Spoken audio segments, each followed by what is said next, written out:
의료 분쟁 차트, 오늘 소개해드릴 사연은요. 나이를 불문하고 흔히 생기는 여성 질환이죠. 이 자궁 무록 때문에 산부인과를 찾았던 20대 여성의 이야기입니다.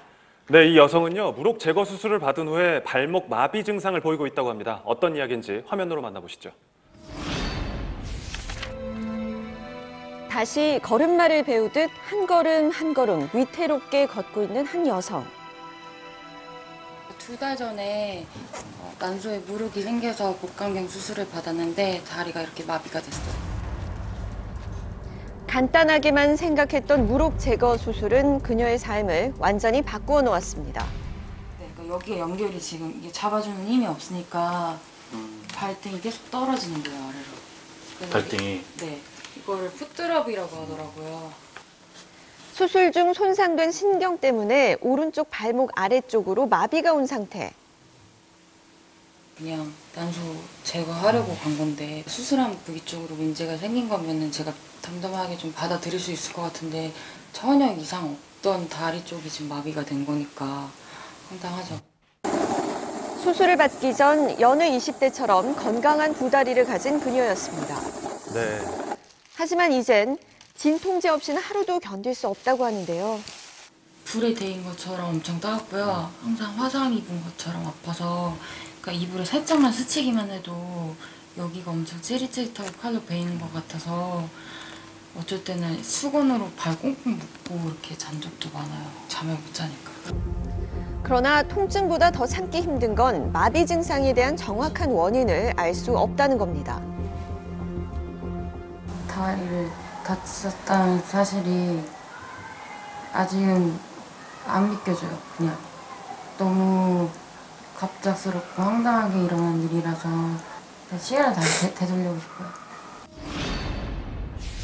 네, 산부인과 수술을 받고 발목에 마비가 왔을 거라고는 상상을 못했을 것 같은데 박사님 어떤가요? 이 난소에 무록이 생기는 경우 주변에서 많이 들어본 것 같은데 정확히 어떤 질환이죠? 그래픽을 보면서 조금 설명을 드리면요. 이게 전체적으로 여성 생식기관의 구조이고요. 배란이 되는 난소에 무록이 생기는 경우가 우리가 난소낭종이라고 하는데 이게 한 달에 한 번씩 커졌다 작아졌다 배란하면서 기능적으로 무록이 생길 가능성이 굉장히 많습니다. 증상이 있나요? 우리가 어떻게 알 수 있죠? 뭐 생리통이 심해지거나 복부 불편감, 그다음에 소화불량, 뭐 변비 뭐 이런 것들이 많이 생길 수가 있습니다. 결론적으로 크기가 작고 크게 문제를 안 일으키는 경우가 대부분입니다. 그래서 낭종이 있거나 근종이 있으신 분들은 사실은 6개월이나 1년이나 한 번씩 경과 관찰하는 의미에서 검진 받으시면 크게 문제는 없습니다. 자, 이 환자의 경우는 복강경 수술을 받았는데 병원에서는 1시간 정도 걸리는 아주 간단한 수술이라고 이야기를 했다고 하는데 이런 부작용이 일어났다면 부작용이 뭐 큰 수술인가요, 이게? 일단 이해를 돕기 위해서 복강경 수술이 어떤 건지 잠시 설명을 드리도록 하겠습니다. 네.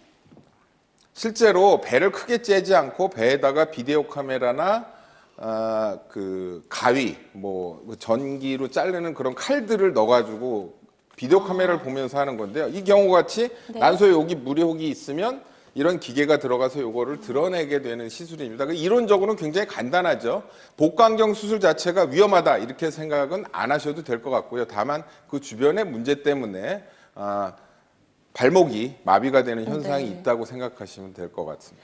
가족들은 멀쩡했던 딸의 다리에 마비가 온 것은 수술 과정에 문제가 있었던 것이라고 주장을 하고 있는데요. 왜 그런 주장을 하는지 만나보시겠습니다. 평범했던 일상이 고통의 나날로 바뀌었다는 그녀. 잠깐의 외출에도 힘이 붙입니다.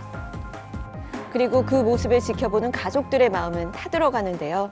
복강경 수술을 하면 배를 찢었기 때문에 배가 아프다고 호소를 해야 되는데 나오자마자 다리가 아프다고 호소를 했어서요. 계속 산부인과 그 수술은 너무 잘 됐기 때문에 3일 후에 퇴원을 하라고 그러시더라고요. 아이는 걷지를 못하고 있는데. 수술 이후 계속해서 다리 통증을 호소했던 사례자. 그러니까 이것도 정확하게 설명을 안 해줘요. 그냥 추측만 얘기를 할 뿐이지 설명을 안 해줘요. 이게 어떻게 마비가 왔는지. 병원에서는 환자 측과 의견이 상반되기 때문에 방송을 통해 뜻을 밝히기 어렵다는 입장입니다. 가족들은 아직도 이 상황이 믿기지 않습니다. 잠을 잘 수가 없어요. 이제 차라리 제가 아팠으면 좋은데 결혼도 해야 되고 또 앞으로 생활들이 많은데 화가 납니다, 지금은. 네, 참 안타까운 사연입니다. 근데 박사님, 그런데 이 자궁 수술을 받았는데 발목에서 마비 증상이 일어났습니다. 저는 좀 이해가 가지 않는데 있을 수가 있는 일인가요? 예, 뭐 충분히 있을 수 있는 일이고요. 네. 특히 산부인과적인 복강경 수술을 할 때는 우리가 쇠석위라고 하는 자세, 어떤 받침대 같은 거를 이용해서 네. 이렇게 걸쳐지게 되죠. 이게 걸치는 동안에 사실은 총비골 신경이 고기에 딱 맞물리게 되면, 그러고 나서 그 수술 시간이 길어지게 되면 당연히 마비가 올 수 있는 자세입니다. 네, 그렇다면 실제로 산부인과 전문의는 이 사건을 어떻게 보고 있을까요?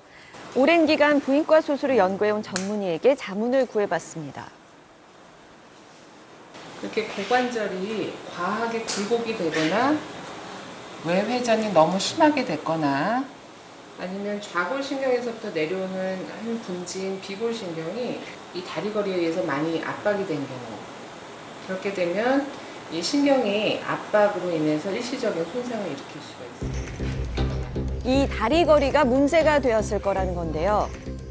무릎 뒤로 지나가는 신경 중 발목을 당겨주는 총비골 신경이 오래 눌리고 압박돼서 지금의 증상이 나타났다는 겁니다. 대부분은 물리치료나 보조기 잘 활용을 하면서 시간이 지나고 나면 약 3에서 6개월, 길게는 한 1년이 지나고 나면 자연스럽게 다 회복이 되는 경우가 많습니다. 그러니까 수술이 문제가 아니라 이 자세 때문이라고 하더라도 의료진이 그런 부분을 세심하게 신경을 썼어야 되는데 그렇지 못한 거네요. 예, 뭐 그렇게 말씀드릴 수 있는데 이제 변명 비슷하게 해보자면 네. 사실은 확률적으로 뭐 0.2% 정도, 네. 3,600명당 하나 정도가 나오는 일이라고 생각이 들고요. 이렇게 흔하게 오는 일은 아닙니다. 아주 극히 일부분에서는 영구적인 손상이 남는다는 보고도 있는데 결국에는 시간을 가지고 좀 지켜봐야 될 것 같다는 생각이 듭니다. 네, 변호사님. 지금 이 여성은 20대 미혼이고 지금 다리 때문에 신체적으로 또 정신적으로 큰 피해를 입었다고 하거든요. 이런 경우 법적으로 어떤 책임을 물을 수 있을까요? 이런 경우에는 신경이 완전히 끊어진 것이 아니기 때문에 한 1년 정도를 우리가 지켜봐서 돌아온다고 하면 1년 정도 일 못한 기간에 대한 손해를 우리가 배상을 하도록 하면 되는데 네. 만약에 영구적인 장애가 왔다고 한다면 도시일용 노임으로 계산해서 60세까지 벌지 못한 돈에 대해서 소극적 손해 배상을 해줘야 되는데요.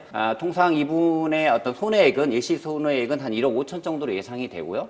또 여성분이 이렇게 다리를 못 드는 이렇게 장애를 입었다고 한다면 그 정신적인 손해도 굉장히 클 것으로 보여지는데 네. 무이자 이력사도 3천만 원 이상이 될 것으로 보여집니다. 그래서 총 손해액은 한 1억 8천 정도 될 것으로 보여집니다. 네. 네, 의료분쟁 차트 오늘은 여기까지입니다. 두 분 말씀 고맙습니다.